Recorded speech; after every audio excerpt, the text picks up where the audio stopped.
The time has truly come. At this point, we'll be taking on the final stage of Shovel Knight, and I mean it this time. We've ascended the Tower of Fate as much as we can by mostly going down, but we still ascended it. And wound up at the top, but Lord only knows where we are now. So, without putting it off any longer, let's finally go take on the Enchantress and put this game to an end. It's time to strike the earth! But we're inside! Whatever. So we find ourselves into the deepest reaches of the Tower of Fate. And so we find our final task! Defeating a vile block puzzle!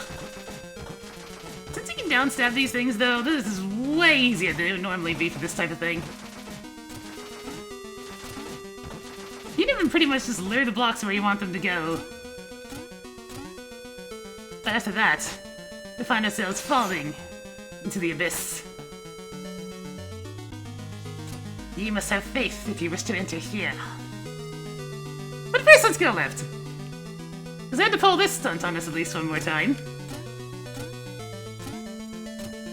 You can kind of just jump ahead of yourself to find out where the blocks are going to come up, but yeah. Say hello to the Motherlode!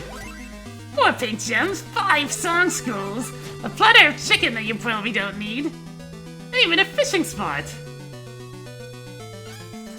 With a travel on it. Behold the Ichor of Renewal once more. As I realize I've been calling it the wrong thing this entire time. Oh well. Too late to change the past. Either way though, let's get back on track.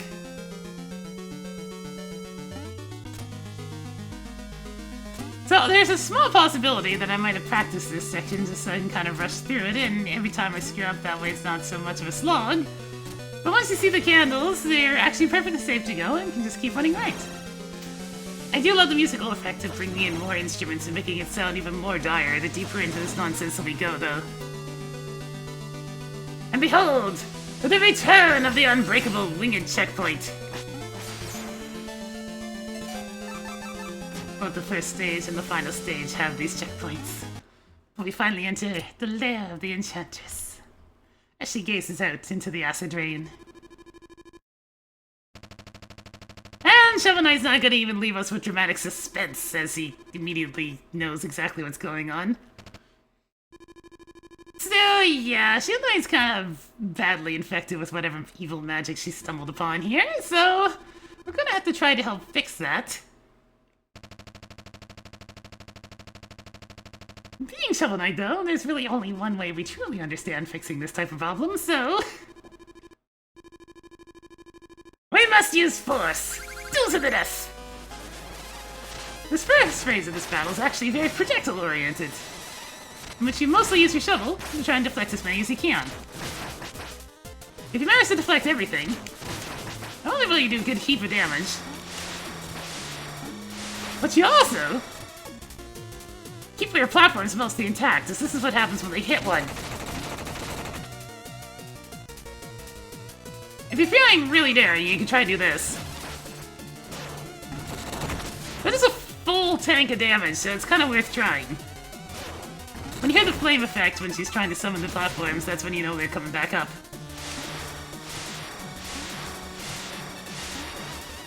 Well, somebody didn't want to appear in a cooperative location today.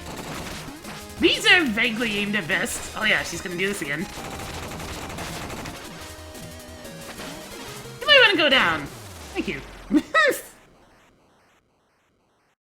You're gonna want to destroy her before that goes on much longer, otherwise she goes completely nuts and will probably take you out with a diagonal fireball. You're much more likely to die instantaneously to the Enchantress than you are to getting killed in any other fashion. We've practiced the whole game for this, Shield Knight! Get into my arms! Yes, we did. Oh, Shovel Knight. Tonight, you don't even want to know how much he hasn't given up on you. And he never will.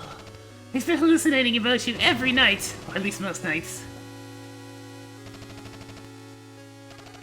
But there's no time for blessed reunions here. Evil is afoot!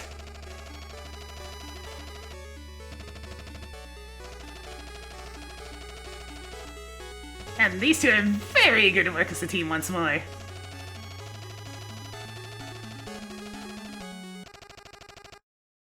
Okay, so the advice Shield Knight gives you is not the greatest. You don't usually want to stay close to her. You only need her for one particular thing. Well, two things if you let the battle go on long enough. For this first attack, just watch which hand it comes out of. Step onto that platform and just jump. So, I brought the propeller dagger out for a specific reason. She tries to dodge. I don't care.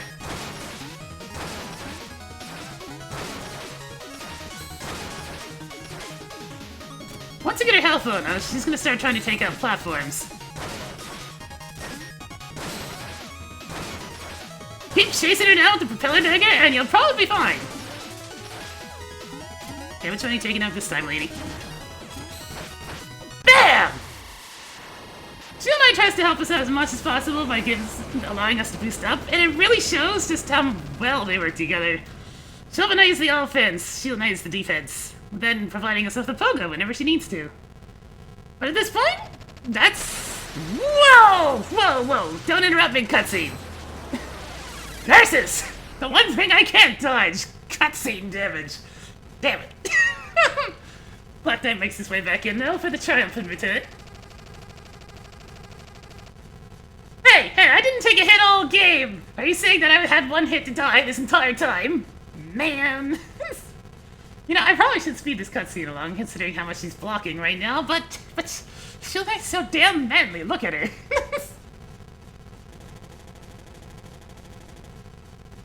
Oh, she's fine!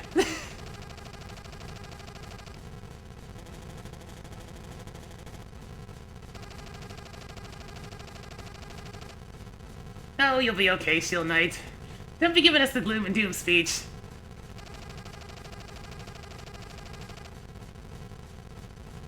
But yes, Black Knight makes his triumphant return just so he can carry off our corpse. Well, not our corpse, we're still perfectly fine. It's only a flesh wound.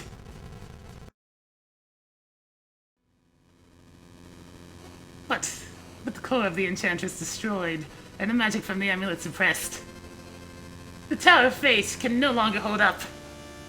And so, all the townsfolk gather together to witness its destruction, and celebrate in kind, except for the grumpy frog from the second village. And so we get kind of a Link to the Past style epilogue here, showing what's happened to all the knights now that we've dealt with them. Yeah, that's where you belong, King Knight. That's where you belong. You're the fanciest floor cleaner ever. He's not happy about it either. The dancers decided to join up with the other dancer. May they dance on forever. Holy crap! The amount of tramples has severely increased from the last time we were there. Look at them all! They were made for each other. Well, Spectre Knight really hasn't done anything differently. This place is still swarming with the undead. Except now Mono's actually hanging out with him and trying to get him to not suck. Unfortunately, he still does.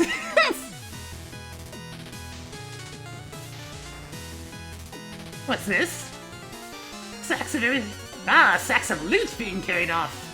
Yeah, so tonight you don't get a good ending. You get a pity coin is what you get. Look at that pity coin. Greetings, Plague Knight. What could you possibly do with the Explodatorium? The Plague Doctors play hand juggling with each other. And with the power of Silly Straw, I turn you into another of the magic person! Oh god. The Knight likes to hang down in the underground city, but now for a very different purpose. Instead of just digging wherever he pleases, he's actually helping out the townsfolk find riches. By being the lead of excavations down into the Lost City. The wandering travelers are not these samurais, but instead are all the optional bosses in which we fought along the way. Apparently they joined up to become a band of super people. Anyways, they're always ready for battle anyways. Knight, you know, he never really gained much from the Enchantress in the first place, so he's still just doing what he always did. Being overly fancy and being the hearts of everybody, including the man with the sack over there.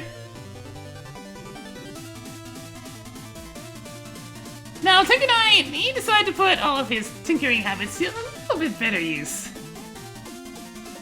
By making miniature versions of his tank as a toy for kids. That drill doesn't look safe, by the way, Tinker Maybe you realize that, and that's why you tried to run after them.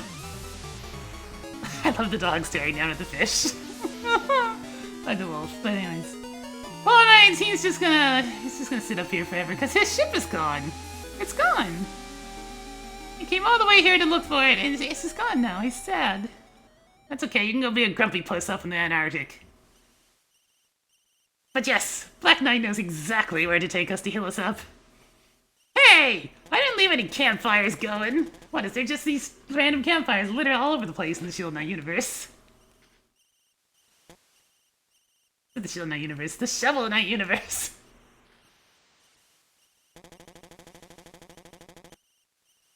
It's okay, Black Knight. I'll school you some more some other time. And so, safely deposited by the campfire, Shovel Knight can heal his wounds once more. Now that he actually has some. And that's the game! Oh man, did I ever enjoy recording this one.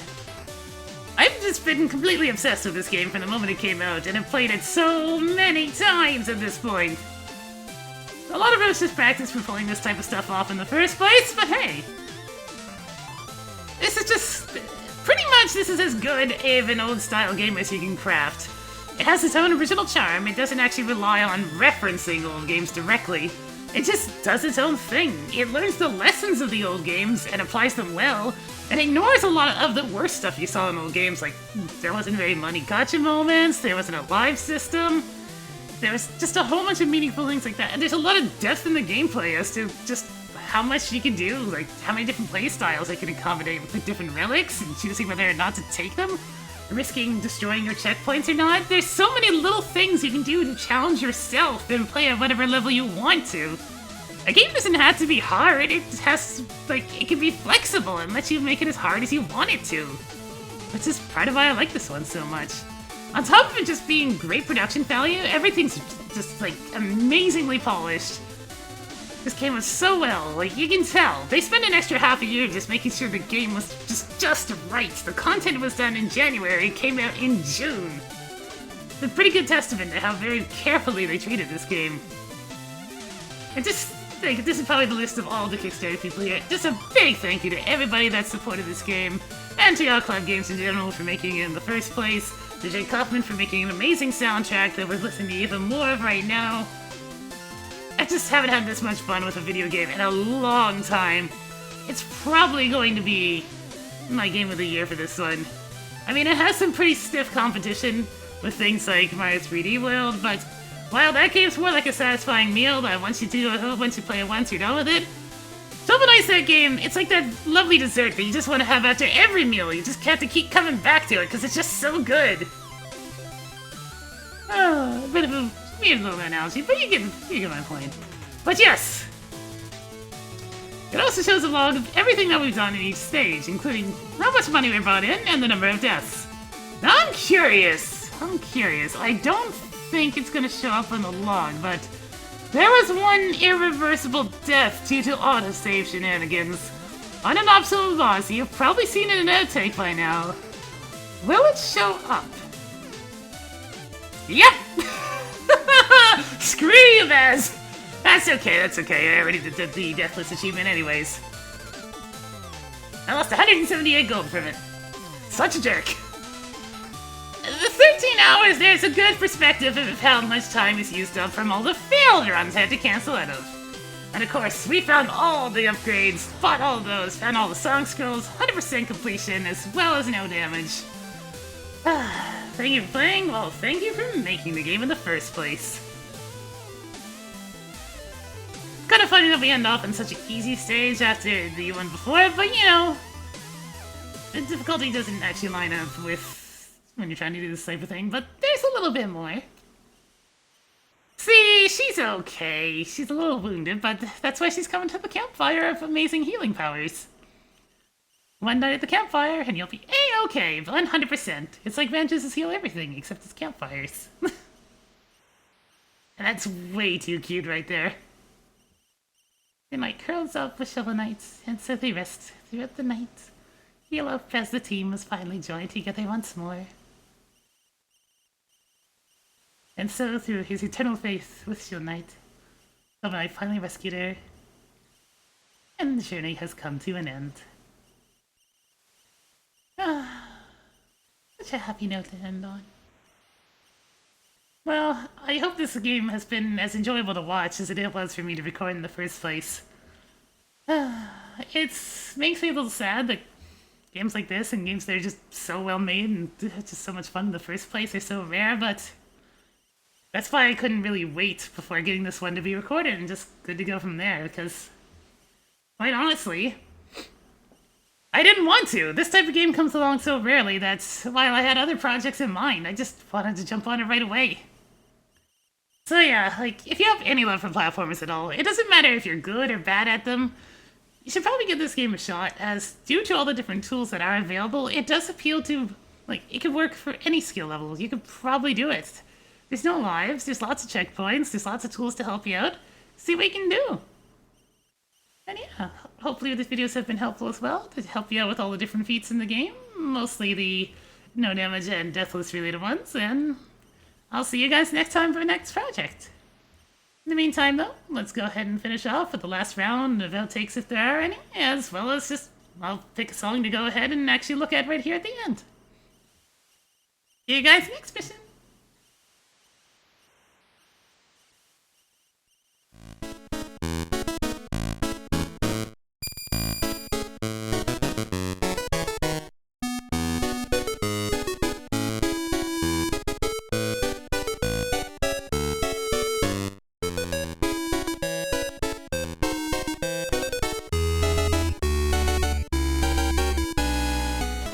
Nothing else to start trying to take out the platforms.